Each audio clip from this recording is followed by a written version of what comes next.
আমি ধন্যবাদ জানাই আমাদের ছাত্র জনতাকে, বিশেষ করে ছাত্রদেরকে, যে তারা এই সুযোগটা সৃষ্টি করার ব্যাপারে দীর্ঘদিনের যে আন্দোলন সংগ্রাম তাকে সঙ্গে নিয়ে তারা এটাকে সম্ভব করেছেন।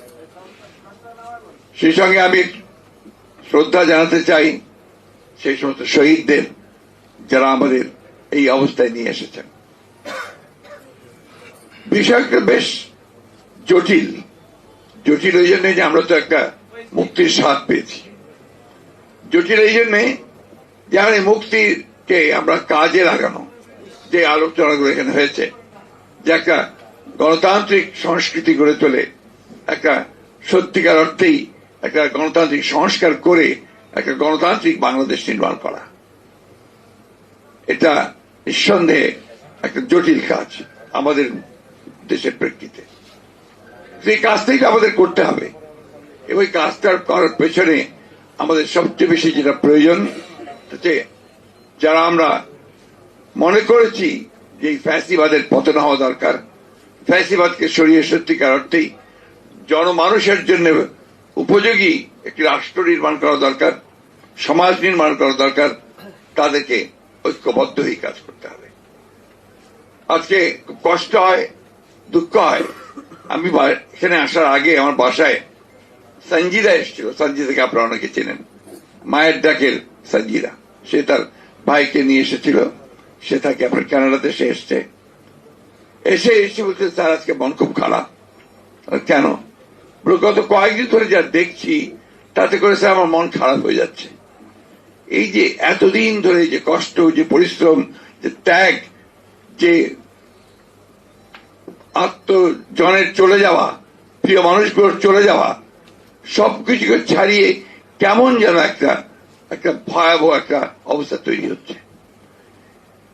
আমার মনে হয় এটা অত্যন্ত আপনার পরিকল্পিতভাবেই এই অবস্থাটা সৃষ্টি করা হচ্ছে এবং সেটা করছে যে পতিত ফ্যাসিবাদ, তারাই আজকে এই অবস্থাটা তৈরি করছে। তা আমরা যারা আছি, যারা পক্ষে ছিলাম, যারা লড়াই করেছি, সংগ্রাম করেছি, আমরা কেন এখানে বিভাজন সৃষ্টি করছি? আজকে বিভিন্ন জায়গায় বিভিন্ন কথা শুনলে রীতিমতো ভয় হয় যে আজকে আমরা এই সব এখনই এটাকে আমরা পুরো আন্দোলনকে একটা ভিন্ন দিকে নেওয়ার চেষ্টা করছি। আমার কাছে যেটা মনে হয় সেটাই বলছি খুব স্পষ্ট। আমাদের তো লক্ষ্য এখন একটাই হওয়া উচিত। সে লক্ষ্যটা হচ্ছে আমরা একটা সত্যিকার অর্থে গণতান্ত্রিক রাষ্ট্র নির্মাণের জন্য যে সংস্কারগুলো প্রয়োজন, সেই সংস্কারগুলো ন্যূনতম করে আমরা একটা সেই ধরনের একটা রাষ্ট্র গঠন করার জন্য একটা নির্বাচন করে একটা পার্লামেন্টে যাই। অনেকেই বলছেন যে নির্বাচনই তো আপনার গণতন্ত্র নয়। অবশ্যই নয়, কিন্তু তার জন্য তো আপনাকে একটা প্রক্রিয়া লাগবে। সেই প্রক্রিয়ার মধ্যে যদি আমরা না যাই তাতে আমরা সেই জায়গায় পৌঁছতে পারবো না। আমরা এই জন্যই, আমি খুব মোটা দাগে যেটা বুঝি সেই কথাটা বলছি, যে আমাদের মনে হয় যে আমাদের সকলেরই এখন যেটা উচিত যে অনৈক্য সৃষ্টি না করে ঐক্যের মধ্য থেকে আমরা যে সুযোগটা সামনে পেয়েছি সেই সুযোগটাকে কাজে লাগিয়ে অন্তত আমরা কিছুটা হলেও সামনে এগিয়ে যাই।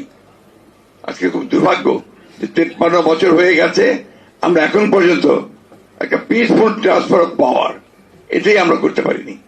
আমরা সবসময় যুদ্ধ করছি, লড়াই করছি, নিজেদেরকে ভাই ভাই রক্ত ঝরাচ্ছি, কিন্তু আমরা ওই পথে যাওয়ার জন্য কেউ সেইভাবে চেষ্টা করছি না। ফ্যাসিবাদ পরাজিত হয়েছে, ফ্যাসিবাদ যে কোনো সময় আবার ফিরে আসতে পারে, কারণ আমরা সেই রাস্তা যেন তৈরি করে না দিই। আজকে আমরা দুর্ভাগ্যজনক ভাবে এমন কতগুলো কাজ করছি যে কাজগুলোর মধ্য দিয়ে কিন্তু ফ্যাসিবাদের ফিরে আসার সম্ভাবনা অনেক বেড়ে গেছে। আমি তাই অনুরোধ করব, আজকে এখানে যে তোমরা লেখক শিবির, লেখক সবাই উপস্থিত আছেন, কবিরা উপস্থিত আছেন, সাহিত্যিকেরা উপস্থিত আছেন, আমি মনে করি যে আপনাদের এখন দায়িত্ব অনেক বেড়েছে। আগে পারেননি তাই বলে এখন পারবেন না, এটার কোন অর্থ নেই। এখন আপনারা জনগণকে সঠিকভাবে তাদেরকে উদ্বুদ্ধ করুন, অনুপ্রাণিত করুন এবং যে পথে আমরা যেতে চাই সেই পথে যেন এগিয়ে যেতে পারি। সবার মত যে এক হবে তা তো না, আমাদের ভিন্ন ভিন্ন মত থাকবে। এই সব মতগুলোকে নিয়েই আমাদেরকে একসাথে একটা সেই ধরনের একটা শত ফুল ফুটতে দিতে হবে এবং সেখানে আমাদেরকে যেতে হবে। আমি বক্তব্য দীর্ঘ করব না, কারণ আমার বক্তব্য দীর্ঘ করার অবকাশ নেই, সুযোগ নেই, যোগ্যতাও নেই।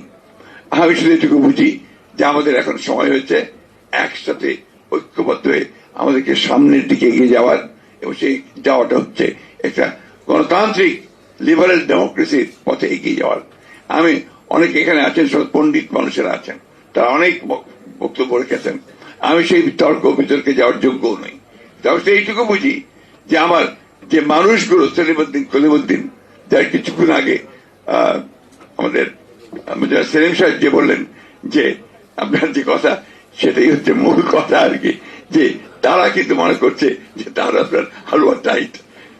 এই হালুয়া টাইট যেন না হয়, অর্থাৎ সে যেন একটা আশার আলো দেখতে পায়, সে যেন অন্তত এইটুকু বলতে পারে, হ্যাঁ আগের চেয়ে আমি একটু ভালো আছি। এটা কিন্তু খুব জরুরি। আজকে সেই জায়গাটায় আমরা যাওয়ার চেষ্টা করি। আমি আমার তরুণ ভাইদেরকে বিশেষ করে আহ্বান জানাবো যে আপনারা অনেকটা দায়িত্ব নিয়েছেন, দায়িত্ব এসেছেও, এই দায়িত্বটাকে দায়িত্বশীল ভাবে পালন করতে হবে এবং গোটা জাতিকে সামনে রেখে পালন করতে হবে। আমরা এমন কিছু করব না, এমন কোন হঠকারিতা করব না যে হঠকারিতার মধ্য দিয়ে আমরা আবার অন্ধকারের মধ্যে চলে যাব। আজকে যখন আমার ভারতবর্ষের মিডিয়ার বিষয়গুলো দেখতে পাই, কাল রাতেই আমাকে কয়েকজন ফোন দিয়েছেন, তাদের একটাই মাত্র লক্ষ্য, প্রশ্ন যে ইসকনের ব্যাপারে আপনারা কি করছেন। এই প্রশ্নটা অত্যন্ত একেবারেই আপনার উদ্দেশ্য প্রণোদিত একটা অবস্থা তারা তৈরি করতে চায়। সেই অবস্থা নিয়ে প্রথমবার ফেল করেছে, এখন আবার নতুন করে আবার সেই অবস্থা তৈরি করতে চায়। এটা আমাদেরকে সজাগ থাকতে হবে। আর আমরা সেখানে কোনো মতেই যেন আবার সেখানে আরো একটা বিভাজন সৃষ্টি না করি।